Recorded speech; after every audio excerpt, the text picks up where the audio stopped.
أعوذ بالله من الشيطان الرجيم بسم الله الرحمن الرحيم الحمد لله الذي لم يتخذ صاحبة ولا ولدا ولم يكن له شريك في الملك ولم يكن له ولي من الذل وكبره تكبيرا اللهم صل على محمد وآل محمد والصلاة والسلام على رسوله الكريم المكي المدني الأمي صاحب الوقار والسكينة المدفون بعز المدينة على القاسم المصطفى اللهم صل على محمد وآل محمد وعلى آله الطيبين الطاهرين المظلومين المعصومين الذين أذهب الله عنهم الرجس وطهرهم تطهيرا اللهم صل على محمد وآل أما بعد فقد قال رسول الله صلى الله عليه وآله وسلم بسم الله الرحمن الرحيم الحسين مصباح الهدى والسكينة النجاة صلى الله عليه وسلم اللهم صل على محمد وآل دعا ہے کائنات بسط ذکر محمد وآل محمد اس پر شہادت بچھایا جانا آپ تمام مومنین و مومنات کے اس میں شریک ہونا پروردگار کی بارگاہ میں قبول و منظور فرمائے اللہ عالم محمد کے صدقے میں جو بھی نیک دلی شریک آ جاتا ہے قبول و منظور فرمائے اور سوائے کا میں عالم محمد کے کل و مطالعہ فرمائے بابا سے بلند درود پڑھنے محمد وآل اللهم صل على محمد وآل محمد وقت آپ کی سوچ سے زیادہ محدود ہے مجھے ایک دوسری جگہ پر بھی پہنچنا تھا اور یہاں کافی تاخیر ہو چکی باہر میں کوشش ہوگی جو اس وقت تقریباً 20 منٹ 25 منٹ ہمارے پاس ہے اس میں احسن انداز میں ذکر مظلوم کربلا کیا حضرات سامنے میں نے آپ کے سامنے گو کہ میرے ذہن میں کچھ مطالب تھے مگر وقت کے اختصار کو مد نظر رکھ کے ایک انتہائی معروف حدیث رسول ایک ایسی حدیث رسول کے ہو نہیں سکتا کسی کے دل میں عقیدت ہو حسین ابن علی کی اور وہ اس حدیث سے آشنا ہے توجہ ہو تو میں اس حدیث کا شان نزول آپ کے سامنے پیش کروں کس ماحول میں پیغمبر نے یہ حدیث دی ہے کس انداز میں دی ہے اور کتنے لطیف انداز میں یہ حدیث عظمت امام علی مقام کو بیان کرتی ہے ماشاءاللہ حضرات الفاظ پر غور رہے یہ آپ کی بہت ساری مستند کتب کے اندر اس کے حوالے ہیں بہت ساری فضائل کی کتابوں یہ ایک معروف حدیث ہے یعنی ایسا نہیں ہے کہ کسی کا تعلق مکتب امامیہ سے ہو اور اس نے یہ حدیث نہ سن رکھی ہو اور اس کا سب سے جو خوبصورت ریفرنس مجھے آتا ہے وہ ہے تھوڑی سی زحمت کیجئے کربلا جائیے آپ کو امام کے حرم میں زری کے کمرے سے باہر جو سب سے مرکزی بینر ہے نا اس پر یہی حدیث نظر آئے گا الحسین مصباح الہدی والسکینۃ النجاۃ تو اس کا حوالہ خود روضہ سید الشہداء ماشاءاللہ کمال یہ دیکھیے یہ حدیث بیان کی ہے ابی بن کعب نے صحابی رسول ابی بن کعب وہ کہتے ہیں میں سرکار خاتون مرتبت کے ساتھ بیٹھا ہوا تھا ایسے میں مولا حسین تشریف لائے جیسے مولا حسین کو آتے ہوئے دیکھا تو رسول خدا نے فرمایا مرحبا بکا یا ابا عبداللہ یا زین السماوات والارضین مرحبا ہے تجھ پر اے ابا عبداللہ اے وہ جو آسمان و زمین کی زینت ہے اے وہ جو آسمان و زمین کی زینت ہے مرحبا ہے تجھ پہ اے ابا عبداللہ یہ رسول خدا کے الفاظ ہیں اور یہ حدیث رسول کی ہے آپ کمال دیکھیے یہ وہ زبان اطہر ہے سرکار مصطفیٰ کی اس سے کچھ جاری ہو جائے، اگر کہنے کے بعد نسبت وہاں دے دے تو آیت بن جاتی ہے، خود پہ دے دے تو حدیث بن جاتی ہے۔ کیا ہوگی عظمت لسان مصطفیٰ، تو اس میں سے نکلا ہوا ایک ایک لفظ اپنے اندر کتنی معنی اور مفاہیم کی تجلیاں رکھتا ہے۔ پکار کیسے رہے ہیں، مرحبا ہے تجھ پہ اے ابا عبداللہ۔ اگر صاحبان فکر کی توجہ ہو تو جملہ عرض کروں، اصغر نے پتہ نہیں کب دنیا میں آنا ہے، رسول کی زبان پہ پہلے ہی اصغر کا نام آ گیا۔ مرحبا ہے تجھے اے ابا عبداللہ، اے آسمان و زمین کی زینت حسین۔ جب اس انداز میں آپ نے مخاطب کیا ہے، ابی بن کعب کہنے لگا سرکار کیا آپ کے ہوتے کوئی اور آسمان و زمین کی زینت ہو سکتی؟ آپ کے ہوتے کوئی اور آسمان و زمین کی زینت ہوگا؟ یہ کہنا تھا، ابی کہتا ہے کہ رسول خدا کے چہرے کا رنگ بدل گیا۔ رسول کو بھی اچھا نہیں لگتا کوئی فضائل آل محمد پہ اعتراض کرے۔ اگر بات پہنچ رہی تو پیچھے والے دوست میں آپ کے سامنے صرف مطالب رسول کے پیش کروں گا۔ رسول نے فرمایا یا ابی والذی بعثنی بالحق نبیا ان الحسین فی السماء اکبر منہ فی الارض۔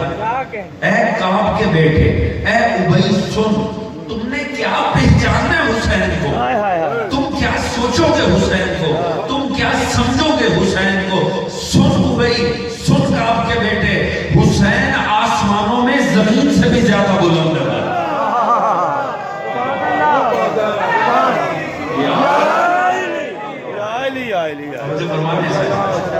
آپ کی تو بڑی خوبصورت سماعت ہے، کاش میرے پاس وقت ہوتا، بہرحال اس وقت میں میری کوشش ہوگی کچھ حد ادا ہو سکے۔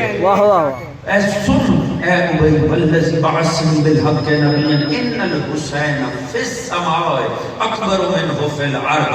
حسین کو تم نے کیا پہچاننا ہے؟ حسین آسمانوں میں زمین سے بھی زیادہ بلند ہے۔ وَإِنَّهُ لَمَكْتُوبٌ، اب پیغمبر کے جملے پر، پیغمبر کے الفاظ پر غور رہے، وَإِنَّهُ لَمَكْتُوبٌ عَنْ يَمِينِ عَرْشِ اللَّهِ، اور میں تمہیں نہیں کہہ رہا، میرے الفاظ نہیں ہیں، اللہ نے اپنے عرش کے دائیں جانب لکھ رکھا ہے ان الحسین مصباح الہدی وسفینۃ النجات، حسین چراغ ہدایت بھی ہے، سفینہ نجات۔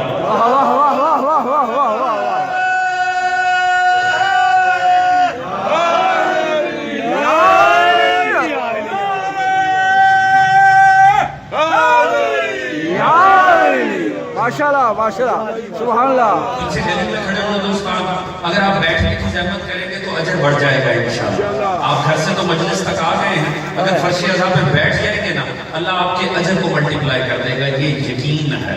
درود پڑھیے گا محمد و آلہ محمد و آلہ محمد۔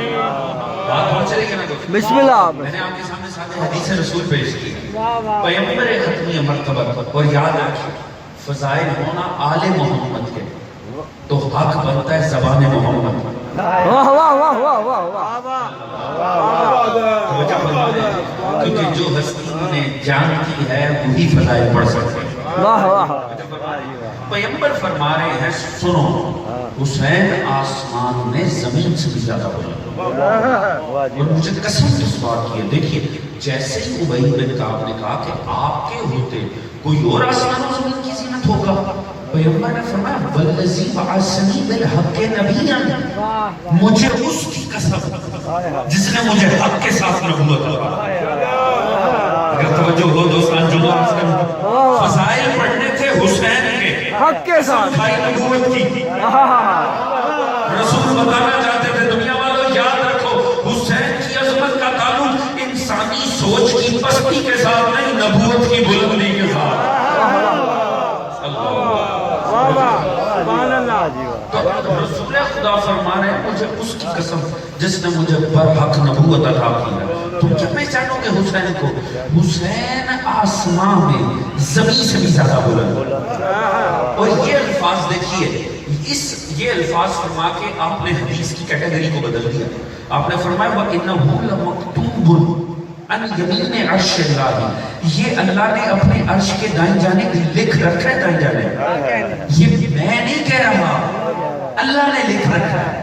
اس کا مطلب اب یہ حدیث نہیں، حدیث قدسی ہے. یہ کلام الہی ہے غیر از قرآن، اس کو کہتے ہیں حدیث قدسی. یعنی پیغمبر واضح فرما رہے ہیں، یہ نہ کہہ دینا نواسے سے تو نانا کو محبت ہوتی ہے، نواسے کی محبت میں کہہ دیا، مجھ پہ اقربا پروری کے الزام نہ لگانا، میں تو صرف سنا رہا ہوں. سمجھیے مصطفیٰ کسے کہتے ہیں؟ جو زمین پہ بیٹھ کے آسمان کی تحریروں کو پڑھے اسے مصطفیٰ کہتے ہیں. آپ فرمائیں میں تمہیں صرف پڑھ کے سنا رہا ہوں، یہ اللہ نے اپنے عرش پہ لکھ رکھا ہے. حسین چراغ ہدایت، یہ سبینہ نجات. اچھا اس حدیث میں بڑے انداز میں گفتگو ہو سکتی ہے، مختصر وقت میں جہاں سے میں بات کرنا چاہتا ہوں غور کیجیے. حضور یہ گھر کے اوپر جو مختلف تحریریں لکھی جاتی ہیں، لکھنے کی وجہ کیا ہوتی ہے؟ آخر کس لیے تحریریں لکھی جاتی ہیں؟ ہمارا بھی عادت ہے، آپ نے مسلم گھروں پہ دیکھا ہوگا سلام قول من رب الرحیم، یہ سامنے لکھا ہے.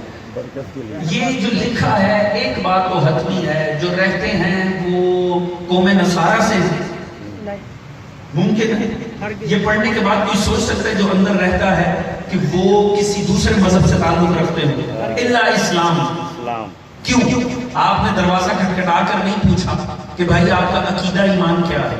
یہ تحریر بتا رہی ہے جو اندر رہتا ہے اس کے دل میں خدا رہتا ہے. توجہ فرمائیں جی، کسی کو ادھر آ کر نوک کر کے پوچھنے کی ضرورت نہیں ہے بھائی جان آپ کس مذہب سے تعلق رکھتے ہیں. وہ جو گھر پہ ایک تحریر لکھی ہے نا، وہ گھر والے کا عقیدہ بیان ہے. ایسا ہے؟ کسی بات ہے نا، سادی سی بات ہے. سبحان اللہ کہیں ماشاءاللہ لکھا ہے، یہ جو ماشاءاللہ سبحان اللہ لکھا ہوتا ہے دیکھتے ساتھ پتہ چل جاتا ہے کہ اندر یہ ترپال سنگھ کا گھر ہے یا گرو رام جی کا گھر ہے. نہیں، اگر ایک لفظ لکھا ہے نا سبحان اللہ، اسی سے پتہ چل جائے گا جو رہتا ہے وہ خدا کو مانتا ہے.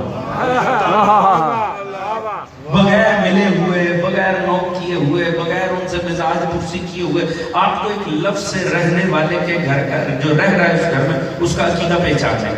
اچھا لازمی نہیں ہے کہ سب کچھ پتہ چل جائے. ہاں ہو سکتا ہے اتنی سی باتوں سے جو میں نے آپ کے سامنے عرض کی ہیں اتنا پتہ چل جاتا ہے اللہ کا ماننے والا ہے.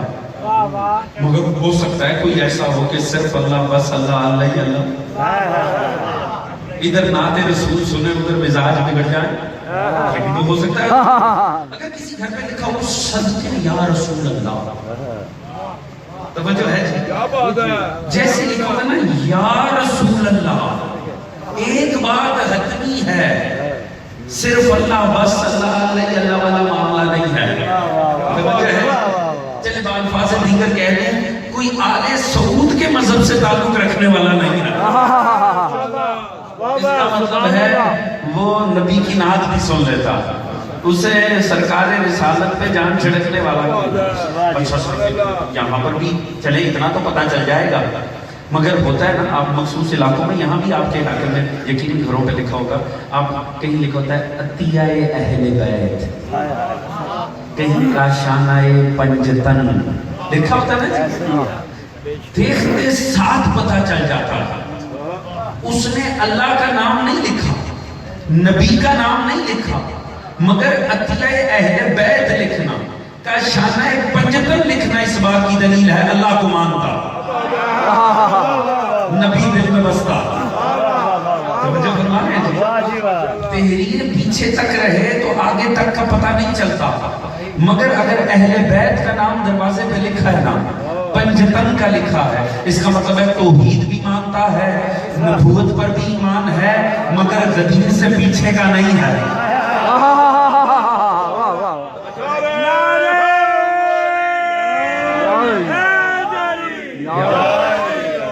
ایسے ہی ہے نا. اچھا تحریر جو ہوتی ہے لگائی کس لیے جاتی ہے؟ تاکہ ہر کوئی دیکھ لے ہمارا عقیدہ کیا ہے. ایسے ہی ہے نا؟ ایسے ہی ہے. عقیدہ. اچھا اس کو مدد کس کو ملتی ہے جب تحریر گھر کی ہوا؟ اس کو مدد کس کو ملتی ہے؟ مدد ملتی ہے مانگنے والے کو. بات پہنچ رہی ہے دوستان جو فالو کر رہے ہیں. میں کس حدیث میں بات کر رہا ہوں؟ انہو لمکتوب، ذہن میں رکھیے گا اللہ نے عرش پہ لکھ رکھا ہے. پوری توجہ سمجھ گا. مانگنے والے کا بڑا بھلا ہو جاتا ہے، اس کا بڑا بھلا ہو جاتا ہے. تحریر پڑھتے ساتھ وہ گلی کے شروع میں سے آ رہا ہوگا، اللہ کے نام پہ دے دو، اللہ کے نام پہ دے دو، اللہ کے نام پہ.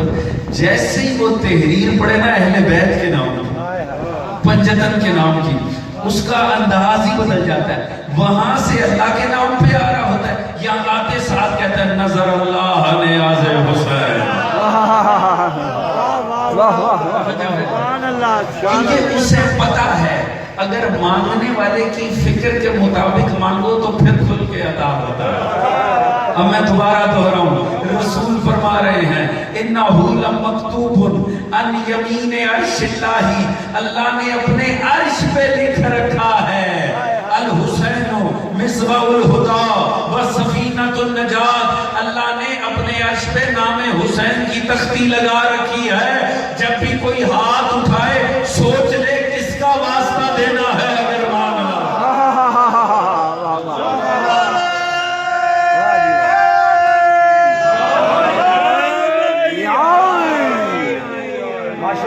ماشاءاللہ سبحان اللہ. کمال یہ ہے تختی لگائی اس لیے جاتی ہے ہر کوئی زحمت نہ کرے.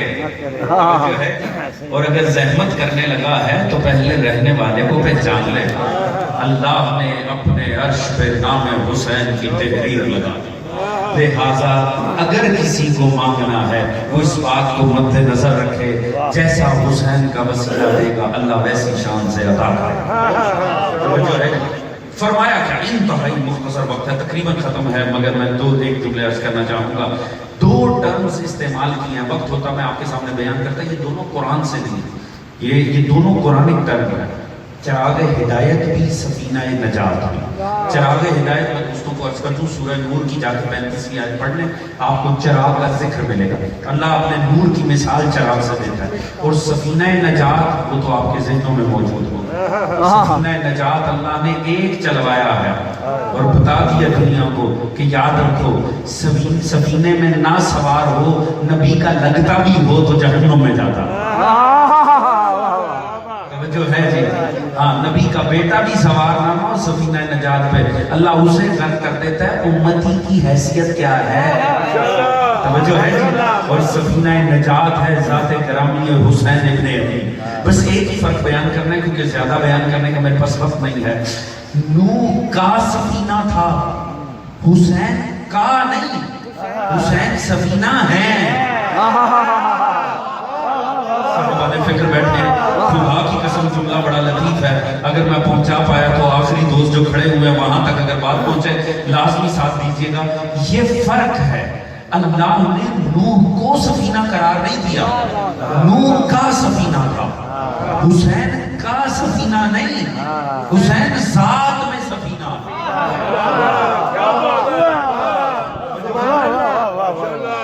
سفینۃ النجات، حسین ہے سفینہ نجات. اب دونوں میں کا فرق کیا ہے؟ حضور فرق صرف ایک بیان کر سکتا ہوں کیونکہ وقت نہیں ہے، پھر مسائل کی تھوڑی سی زحمت اور پھر زیارت آپ کے سامنے ہوگی. بس توجہ چاہوں گا حضور ذرا غور فرمائیے گا. نوح کا سفینہ تھا، حسین ذات میں سفینہ ہے. فرق کیا ہے؟ وہ جو نوح کا جس کا سفینہ تھا نا، قرآن نے ہمیں یہ بتایا اس کا اپنا بھی کوئی اختیار سفینے پہ نہ تھا. نوح کی حیثیت سفینے پہ فقط سوار سفینہ کی تھی. نوح مختار سفینہ نہ تھے، فقط سوار سفینہ تھے. وہ چلتا بھی اللہ کے نام سے تھا، وہ رکتا بھی اللہ کے نام سے تھا. بسم اللہ مجرہا و مرساہا، وہ چلتا بھی اسم خدا سے تھا، وہ رکتا بھی اللہ کے نام سے تھا. یعنی سفینے پر خود نوح کا بھی کوئی کنٹرول نہیں تھا. نوح تو فقط سوار تھے. کب چلنا ہے خدا کی مرضی، کہاں تک چلنا ہے خدا کی مرضی، کہاں رکنا ہے خدا کی مرضی، مگر حسین کا نہیں، حسین ہے سفینہ۔ فرق کیا ہے؟ نوح کا اپنے سفینے پہ اختیار نہیں تھا، اور حسین وہ سفینہ نجات ہے جس نے چلتا سفینہ راستے میں روک کے ہر کو سوار کر کے بتایا حسین مجبور سفینہ نہیں، مختار سفینہ ہے۔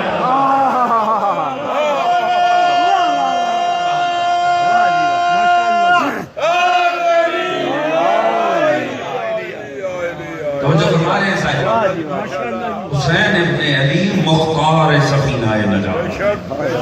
حسین کو راہ میں بھی کوئی پسند آ جائے تو سفینہ روک کر بھی سوار کر لیتا ہے۔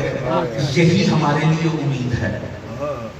ہوتا ہمارے دور میں نوح کا سفینہ چلا جاتا تو غرق ہو جاتا، مگر یہ خدا کا ہم پہ لطف ہے، ہمارے دور میں ہے حسین سفینہ، اور وہ ہے جسے جب کوئی ادا پسند آ جائے وہ راستے میں بھی روک کے سوار کر کے لیتا ہے۔ اب اس سے بڑا میں کیا سادے لفظوں میں پیغام دے سکتا ہوں؟ زندگی میں جہاں کھڑے ہیں کوئی ایسا احساس شرمندگی خود میں پیدا کرے جیسا حر نے کیا تھا۔ آپ اس لجپال کے ماننے والے ہیں، اس نے راستے میں ہی سوار کر لیا۔ توجہ ہے، شرمندگی وہ ہونی چاہیے جو حر کے چہرے پہ، کیے بے افسوس وہ ہونا چاہیے جو جناب حر کو تھا۔ اگر وہ احساس ہم میں پیدا ہو گیا نا، چاہے زندگی میں کہیں جا چکے ہیں، یاد رکھیے حسین ایک لمحے میں جہنمی کو بھی علیہ السلام بنا رہا ہے۔ ہم جتنے بھی گناہگار ہو جائیں، حر سے بڑے گناہگار تو نہیں ہو سکتے، بس کیے پہ شرمندہ ہو جائیں، جو آج تک کیا ہے۔ جب فرش عذاب پر بیٹھے نا تو معافی مانگیں کہ مولا آج تک جو غلطی ہونی تھی ہو گئی، آگے مولا آپ کے کردار اور سیرت پہ عمل کروں گا۔ حسین تو بیچ سے لے جائیں گے، اور جسے حسین سوار کر لینا اس کی جنت میں کوئی شک نہیں رہ جاتا۔ توجہ ہے، حسین کو کون سا خدا سے منتیں کرنی ہے، اللہ نے مختار حسین کو بنا رکھا۔ توجہ ہے جی، چلیے اب آپ ہونا تو یہ چاہیے، میرے پاس وقت ختم ہو گیا، مگر ایک جملہ میں اگر آپ کی محبت عرض کر دوں۔ بسم اللہ بسم اللہ بسم اللہ۔ آیا نا شرمندہ ہو کے، اسے تبرک رکھیے گا، اسے ایک جملے کو، جب آیا نا اور شرمندہ ہو کے، اس کے چہرے پہ ندامت ہے، ہاتھوں میں رسی باندھ رکھی ہے، آکے کہتا ہے فرزند رسول کیا میری توبہ قبول ہو سکتی ہے؟ میں کہتا ہوں کمال ہے فرزند رسول کے، رسول کا بیٹا کوئی جواب دیتا حق ہوتا۔ اگر امام فرماتے ہو تو شرمندہ، وہ کہتا جی مولا میں شرمندہ ہوں۔ مولا فرماتے خدا کو شرمندگی تو چاہیے تھی، یہی تو خدا کو ریکوائرڈ ہے۔ معصوم کا فرمان ہے گناہ پہ شرمندہ ہونا اصل توبہ۔ اگر اندر توبہ نہیں نا، شرم نہیں آئی، منہ سے کہہ رہا ہے استغفر اللہ، جھوٹ بول رہا ہے، منافقت ہے، اندر سے شرمندہ ہونا گناہ پہ، وہ اصل توبہ۔ معصوم فرماتے ہیں تجھے شرمندگی ہے؟ وہ کہتا جی مولا شرمندہ۔ مولا فرماتے یہی تو اصل توبہ۔ فرماتے حق ہوتا یا نہ؟ ساتھ ہے نا؟ ہوتا؟ معصوم نے نہیں فرمایا، تو اس نے کہا مولا میری تو توبہ قبول ہو سکتی ہے اگر فرزند رسول آگے سے فرماتے اور میں خدا سے دعا مانگوں گا اللہ معاف کر دے گا، اگر فرماتے حق ہوتا یا نہ ہوتا؟ نہیں فرمایا۔ معصوم اگر اس نے کہا مولا میری توبہ قبول ہو سکتی ہے، مولا فرماتے رقص تک سجدے میں خدا سے معافی مانگ، خدا کہتا ہے کہ میں تو بڑا تواب الرحیم ہوں، اگر میں توبہ سچے دل سے ہے معاف کر دے گا۔ فرماتے حق ہوتا یا نہ ہوتا؟ نہیں فرمایا۔ امام نے جو جواب دیا اس میں بتا دیا اختیار حسین کو سمجھو۔ اس نے کہا مولا میری توبہ قبول ہو سکتی ہے، امام نے فرمایا ہو، میں خدا کی طرف سے تیری توبہ قبول کرتا ہوں۔ اللہ، یہ ہے ذات کرم ہے حسین، حسین مختار سفینہ نجات۔ بس توبہ کا انداز تو ہونا چاہیے، شرمندگی ہونی چاہیے تو غربت ہونی چاہیے۔ وقت بہت مختصر تھا، گزر گیا، مگر اتنا مسائل ضرور پڑھنا چاہوں گا کہ بہرحال ایک شان سے سواری برآمد ہو۔ حسین ابن علی وہ سفینہ نجات، اور رولا رولا کے مار دیا امت نے حسین،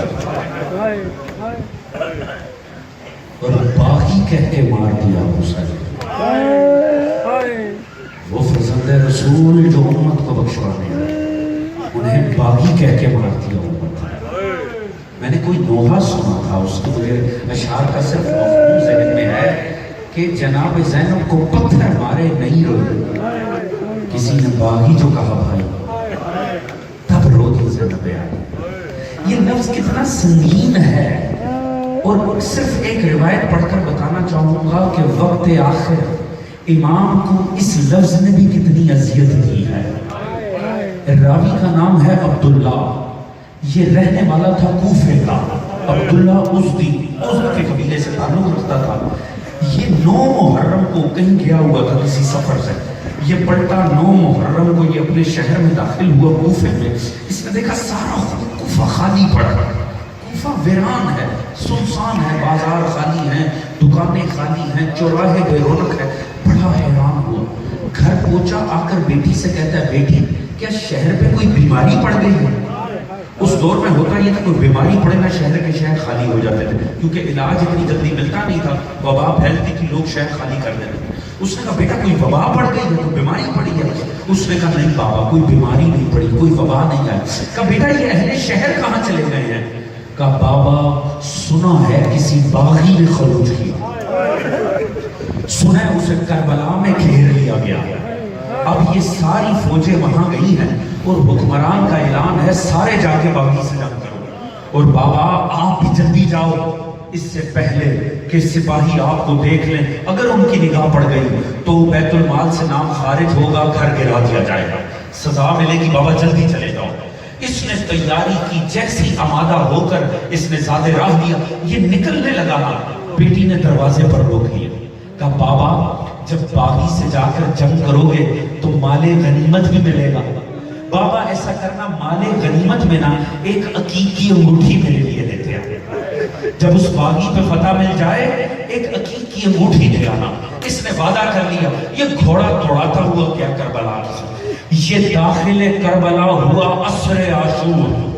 اس نے کہا میں نے تاریخ انسانی کی ایک عجب جنگ دیکھی جہاں مرنے والا ایک تنہا تھا, مارنے والا پورا لشکر تھا. اور جس کے ہاتھ میں جو آتا تھا وہ اسے مارتا تھا. جس کے ہاتھ میں نیزے تھے وہ نیزے چڑھ ہوتا تھا. جس کے ہاتھ میں تلوار تھی وہ آگے بڑھ کے تلوار کے وار کرتا تھا. جس لئیم کو کچھ نہیں ملتا تھا نا وہ پتھر اٹھا اٹھا کے مارتا تھا. اور اللہ جانے انعام کا کتنا لالچ تھا. جس لئیم کو پتھر بھی نہیں ملتے تھے وہ کربلا کی گرم ریت لے کے مظلوم کے زخموں پہ اچھال دیتا تھا. اس نے سوچا اگر جنگ ختم ہونے میں اس ایک شخص کی زندگی باقی ہے, کیوں نہ میں آگے بڑھ کے تلوار کا ایک ایسا وار کروں جو کافی ٹھہرے اور یہ دنیا چھوڑ دے. جنگ ختم ہو, ایک مال غنیمت بٹے, میں عقیق کی انگوٹھی پاؤں اور واپس چلا جاؤں بیٹی کے پاس. یہ سوچ کر اس نے تلوار نکالی. جیسے یہ حملہ آور ہونے لگا ایک مرتبہ مظلوم کا جھکا ہوا سر بلند ہوا. مظلوم نے اپنا زخمی ہاتھ اٹھایا, کہا عبداللہ ازدی رک جا. اپنا نام سن کے ایک دم سے ٹھٹک گیا. یہ کون ہے جو میرا نام جانتا ہے؟ مولا نے فرمایا آگے بڑھ آگے بڑھ. یہ میرے ہاتھ میں عقیق کی انگوٹھی ہے, یہ نکال لے, لے جا کے اپنی بیٹی کو دے دینا. اور اپنی بیٹی سے فقط ایک بات کہنا, کہنا بیٹا وہ جو 3 دن کا مظلوم پیاسا اپنے بچے کٹا کے کربلا کی سرزمین پہ مارا گیا ہے وہ کوئی باغی نہیں تھا, وہ تو زہرا کا لال حسین ابن علی. جزاکم اللہ اجر و ثواب. وہ کوئی باغی نہیں تھا اسلام کا, وہ تو مصطفیٰ کا لال حسین ابن علی تھا. بس حضور خدا ہی بہتر جانتا ہے میرے مولا پہ وقت آخر کون کون سی مصیبت ٹھہری ہے. اور اس کے بعد پھر وہ سر پہ چلنے کا مقام آیا. جس کو بھی شمر بھیجتا تھا کوئی نہیں آگے نہیں جاتا تھا, پلٹ کر آ جاتا تھا. کوئی کہتا تھا میں کیسے جاؤں, میں کیسے ماروں, وہاں تو مصطفیٰ موجود ہے. کوئی کہتے تھے وہاں کوئی ضعیفہ بیٹھی ماتم کر رہی ہے. ہر کوئی واپس آ جاتا تھا. آخر ایک وقت شمر آگے بڑھا. اس بدبخت لعین نے میرے مولا کے سینوں میں موجود تیروں کو توڑ کر سوار سینہ ہوا. اب اس کے بعد جو ضربیں چلنی شروع ہوئی ہیں, مولا صادق کا فرمان ہے. 3 جملے پیش کر کے زحمت تمام. مولا صادق کا فرمان ہے رو ہمارے جد حسین کو جنہیں مثل گوسفند کی زبان کر دی. یہ مولا صادق کا جملہ ہے, رو میرے جد حسین کو جنہیں مثل گوسفند ذبح کر دیا گیا, یعنی حلال بکرے کی صورت میں ذبح کر دیا گیا. آیت اللہ جعفر پہ سمجھ نہیں آتی تھی معصوم نے کیوں نسبت دی ہے کہ اس طرح رو جیسے کسی کو رونا بنتا ہے، رو میرے جد حسین کو کیوں انہیں مثل گوسفند ذبح کیا گیا؟ فرماتے میں نے غور کیا تو ایک ہی بات سمجھ میں آئی، ہاں جب کوئی حلال جانور ذبح ہو رہا ہو ارد گرد دنیا کھڑے ہو کے تماشا ضرور دیکھتی ہے مگر کوئی چھری پہ ہاتھ نہیں رکھتا کیونکہ ان کی نظر میں ذبح کرنا جائز ہوتا ہے۔ فرماتے اسی لیے کہا ہوگا دنیا تماشا دیکھتی رہی، زہرا کا لال ذبح ہوتا رہا، کسی نے کہا نہیں کہ نہ مارے ظالموں یہ مصطفیٰ کا بیٹا ہے۔ فرماتے میں غور کرتا تھا آخر کیوں کہا، دو جملے اسے احمد امام فرماتے میں سوچتا تھا آخر کیوں رسول امام نے یہ فرمایا رو میرے جد حسین کو جنہیں مثل گوسفند ذبح کیا۔ ہاں فرماتے جب میں نے غور کیا تو ایک بات سمجھ میں آئی کہ جب گوسفند کو ذبح کیا جاتا ہے پھر سر کو دھڑ کے ساتھ چھوڑا نہیں جاتا، اسی لیے فرمایا ہوگا ظالموں نے ذبح کرنے کے بعد سر کو نو کے نیزہ پہ آویزہ کر دیا۔ آخری جملہ اور بس زیادت آپ کے سامنے ہوگی زحمت، آخری جملہ فرماتے ہیں میں سوچتا تھا آخر کیوں امام صادق نے فرمایا رو ہمارے جد حسین کو جنہیں مثل گوسفند ذبح کیا گیا۔ فرماتے پھر ایک بات پہ غور کیا تو سمجھ میں آیا جب گوسفند کو